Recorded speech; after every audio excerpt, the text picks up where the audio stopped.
Cuttack medical को चिकित्सा पाई जाई 4 दिन है निखोज अच्छा युवक। कटक नरसिंहपुर संपर्कित खबर सामना को आसी पहुंचुची। कटक जिला नरसिंहपुर ब्लॉक नुआगाँव युवक कटक मेडिकल को जाइए डाक्तर सहित परामर्श कर घर को गाड़ी नथिबारु भुवनेश्वर पड़ाई। निखोज युवक होउछन्ति सोमनाथ प्रधान। परिवार लोकों कहवा कथा से कटक कथा कहते से किंतु भुवनेश्वर गलापर फोन लगुनि।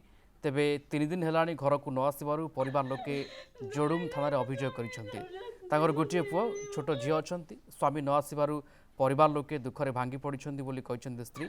जदि ए व्यक्ति किए संधान पाती ताहले निकटस्थ थाना जनवा परिवार लोके सूचना देइछन्ति।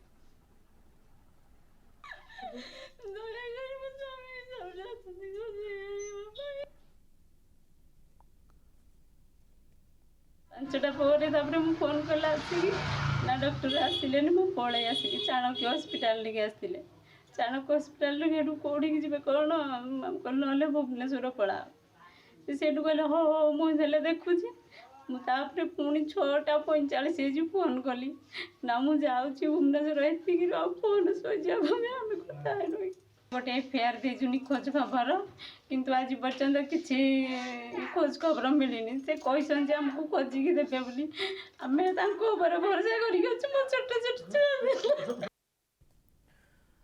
तो 4 दिन हेब निखोज अच्छा युवक जनक तांकर फोन लगुना। परिवार लोके विचलित अवस्था अच्छा आशा आशंकार अच्छा जे फेरबे युवक जनक किंतु थाना ए बाबद एतला दी जाइए किंतु एपर्यंत कौन खोज खबर युवक मिली नहीं।